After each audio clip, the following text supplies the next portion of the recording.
Hey, we're the National Parks. I'm Brady. I'm Sid. Megan. Cam. There's times when we're on stage and I'll literally look at them and they're all like we're doing it. Yeah, we're like, is this real? Like, yeah. I don't know. I feel like my best self in those moments where I'm like, okay, this is like what I'm meant for. Your instrument doesn't have to shine in every single song. You know, we each kind of take turns and where we have our own moments, and I don't know, I think that helps the whole band just kind of have more of a flow.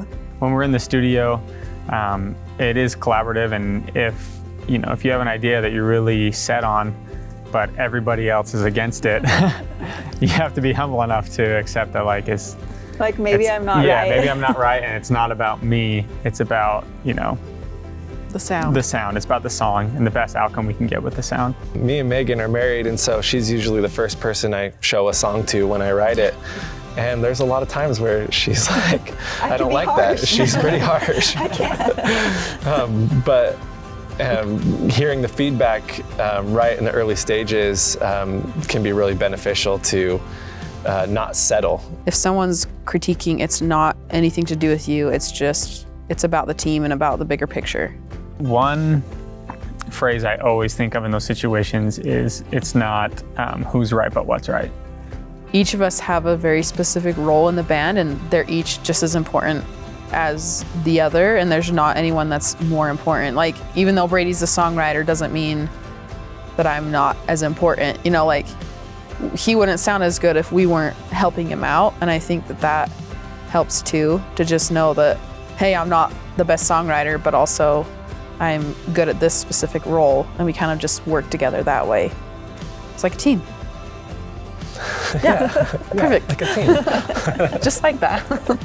Aside from our instruments, our personalities and the things we bring to the table outside of music. Like, Megan's our hype girl on stage. She goes crazy and she does. Gets everyone. And the crowd too. Yeah. And I think with Brady, he's always been a super great leader, and being the lead guy of a band, that'd be hard. He's just such a nice person, and when we meet people, he makes them feel like he's just talking to them. He doesn't seem like he's distracted with other things, which I'm really bad at doing, but he's really good at honing in on the person and making them feel special. I remember when Cam joined the band, having him he turns any situation that could be tense into a funny, relaxful situation. He's like the peacemaker. Yes, at calming everybody. He's so good at that. He always does that on tour, on the road, practices. He's really good at that. Thanks. And then for Sid, I'm gonna say Sid is such a great friend, and she's a great communicator, and she's an amazing listener. One thing that I think is awesome about Meg is she is such a hard worker. She'll fold the merch. She will go as hard as she possibly can on stage until she's gonna pass out, and you would never know. I don't know, I'm just amazed at her hard work, and yeah, she's awesome. I love you guys. Love ya. A little knee tap. That's a loaded question. So I remember when I first started writing this song, I was in my room just messing with a chord progression. Eventually, it kind of started to take form, and I remember this theme of lightning and waiting for lightning kept coming into my mind. Maybe this idea of feeling like you've put in so much work to something and you're waiting for the reward. And so I got to the chorus part of the song, and I just started kind of singing along with this chord progression. Ooh, I've been waiting for lightning to strike. And that became the main hook of the song. So instead of doing a normal 1-3-5 chord, which is these notes, I wanted to keep it more open just to allow more space. So I would do the octave and then just add the fifth in between, just to really let it breathe, but also support the guitar that was going on. Like this. for me, this song is very like Western vibes, which I love. And the very first thing that the violin does when it comes in, it's called a harmonic.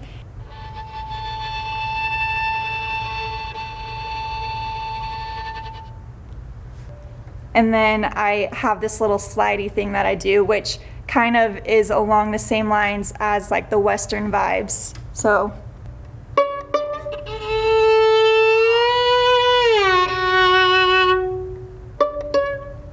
I wanted to experiment with like laying back, having more of a groove feel to it, but also experimenting with dynamics. So some big hits, and then quieting back down. That kind of reflects the imagery of lightning and stuff hitting. There's a hit that makes it sound like lightning, and that sounds a little like this.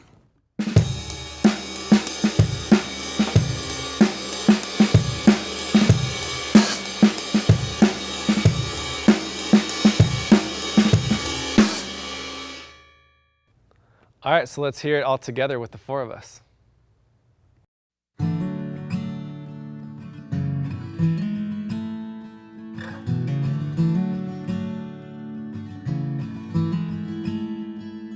I remember days I was younger growing up with the thunder living inside of me.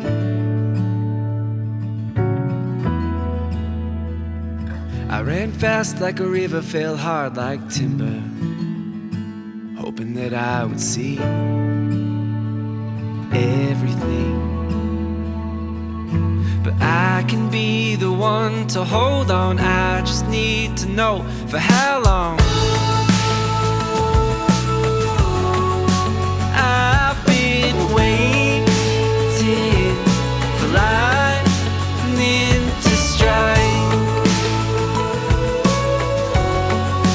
I've been waiting for lightning to strike. And I wanna know where to go to find the place where the eyes and the mind meet. Ooh, where the charge in the sky meets this ground of mine. Yeah, a flash of your light is all I need. Ooh, yeah, I can be the one to hold on. I just need to know for how long.